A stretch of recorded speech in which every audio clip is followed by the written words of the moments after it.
A penciled checkmark beside a tiny square in a pocket notebook. One quiet stroke, and your chest finally loosens. Most of us think burnout fades only after a vacation or a dramatic life overhaul, but the brain comes sooner and more reliably when it sees small, undeniable progress it can't argue with. Imagine a night shift at a Toyota plant in the 1970s. The line hums, the air tastes like metal, and a worker notices that a wrench lies half an arm's reach too far. He nudges the tray a few inches closer, pulls a cord to signal a change, and the next hour runs smoother than the last. That move didn't make headlines. It shaved seconds, not hours, but it lit up something crucial, an inner meter that whispers, "You are not stuck." The Japanese call this Kaizen, continuous improvement by tiny, ongoing changes.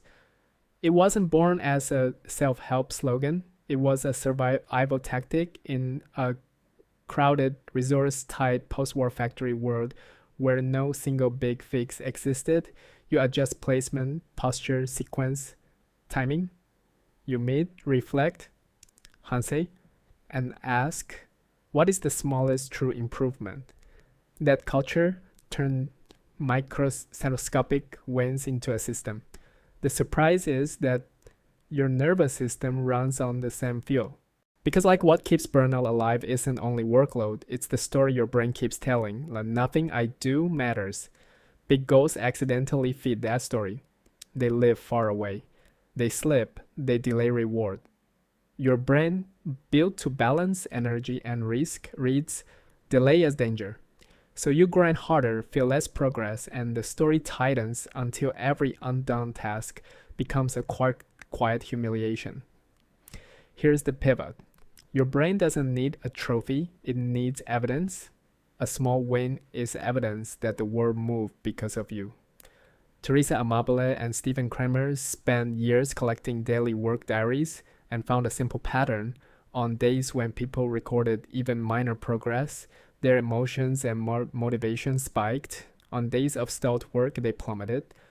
The progress itself could be tiny. Draft a paragraph, fix a bug, clear a naughty email. But it punched far above its weight in how people felt.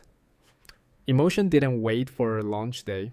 It listened to the next visible step. Visible? Why? Because of prediction. Dopamine isn't just a pleasure chemical. It tracks better than expected outcomes. When something slightly exceeds forecast, quicker, easier, a touch more elegant, dopamine neurons fire and your brain updates. Try that again.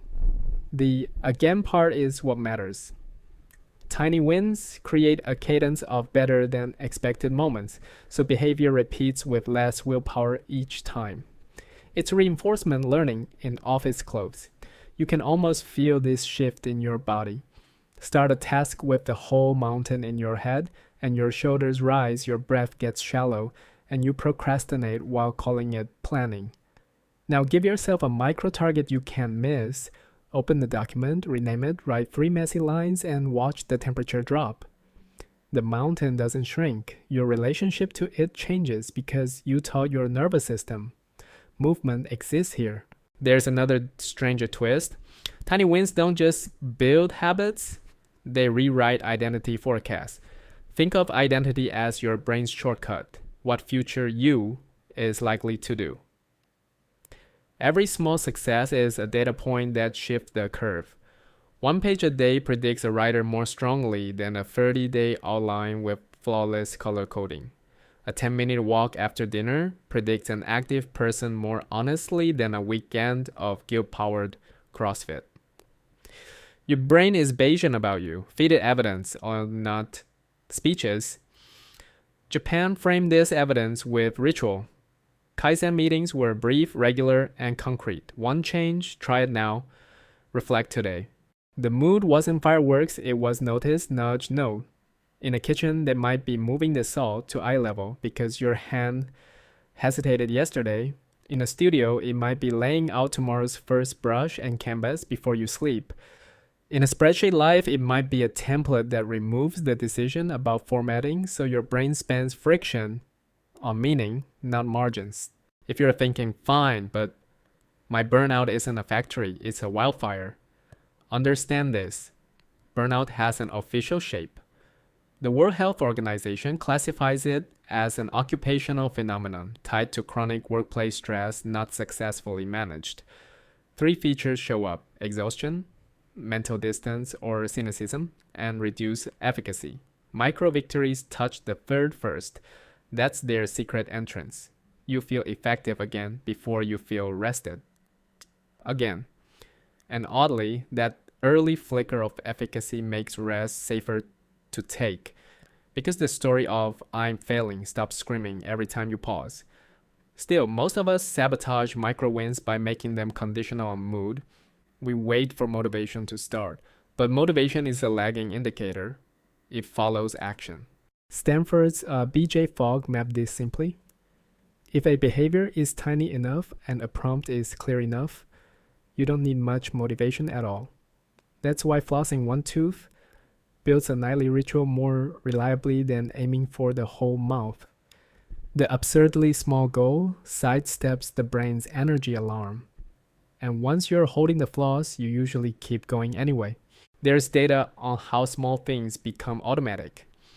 In one study of real-world habit formation, people who repeated a simple behavior in the same context each day, like drinking a glass of water after breakfast, saw the action become nearly automatic over weeks. The curve wasn't instant, it was a slow upward glide. Missing a day didn't wreck it. Consistency beat intensity because the brain was rehearsing a link. After this cue, do this act and feel this reward. So how do you turn this into a lived habit instead of a nice idea? Start by making the next step embarrassingly clear and embarrassingly small. Replace "write the report" with "open the report template and write a terrible title." Replace "get in shape" with "put on shoes and step outside for 8 minutes." Replace "fix my finances" with "move $5 to savings every day at 9 a.m. The trick is not the number, it's the metronome. Daily, visible, finishable. Next, design your prompt. Japanese Kaizen thrives on environment design, tools within reach, signals visible, waste removed. Your room can run Kaizen on you. Lay out the book on the pillow so you read 2 pages before sleep. Put the guitar on a stand, not in a case. Draft the morning's first sentence on a sticky note stuck to your laptop lid. Build a runway shorter than your mood. Then, manufacture feedback. A checkbox is primitive, which is why it works. The mark is binary. You did or you didn't. Diaries of progress work the same way. Teresa, Amabile's diaries weren't pep talks, they were logs. And when you log even absurdly small progress, your brain gets a replay reel. It can't distort. Yesterday wasn't failure, it was one paragraph at 8:13 p.m. under a bad lamp, which still counts. Notice that none of this requires inspiration. That's the uncomfortable marvel. We romanticize breakthroughs because they look good in biographies, but for most people, the machinery of change is dull and mechanical by design. That's not a flaw. It's protection. When your life gets stormy, machinery survives weather better than willpower. You can be tired and still move a tray 2 inches. You can be discouraged and still rename a file. You can be anyone and still check a box. You might ask, doesn't this shrink my ambition? No. It rescues it. Big goals are only achievable if they're digestible. Kaizen never said, don't dream. It said, don't make the dream your daily unit. The daily unit is a lever you can move with the strength you have at 7:40 a.m. on a Wednesday when the coffee is weak and your inbox is rude. Win there and your dream stops being a poster. It becomes a path. And there's one more turn. Micro victories soften shame. Burnout often rides with self-reproach. I should be better. But a small win reframes character as practice rather than verdict. You aren't lazy, you build a 10-minute loop. You aren't not a reader. You finished 2 pages 18 nights in a row. The facts of your week contradict the insult. You don't need to believe in yourself before you act. You act and your beliefs catch up, one notch at a time. Try noticing what you already do well at micro scale. Maybe you always wash the pan right after eggs so it never crusts. That's Kaizen. Maybe you stack tomorrow's outfit on the chair. Kaizen. Maybe you set your keys in the same bowl so mornings don't become detective work. Kaizen again. Name these out loud. Your brain loves categories. When you recognize the pattern, you can replicate it elsewhere. When the day floods, pull back to the smallest true step. True means it moves the work, not symbolic busy work, not organize the organizing system. One sentence in the doc is true. One email to unblock a teammate is true. One phone call you have avoided is true. Spend your last good minutes there, you'll finish the day tired but utterly intact because you tipped the inner meter toward efficacy instead of futility. At Toyota, after a change, teams pause for Hensei reflection, not to celebrate but to ask, what did we learn and where did waste hide? You can steal that posture at home. 2 minutes, end of day, pen in hand. What tiny change shaped friction today and how can I make it default? You're not performing. You're gardening. You prune. You clear. You rearrange light. Burnout tells you you're trapped inside a life-size problem. Micro victories prove that the door is a series of hinges. One moved yesterday, another moves today. And the strange, beautiful thing is that other people can feel it. Progress is contagious. Your calm spreads. Your standards spread.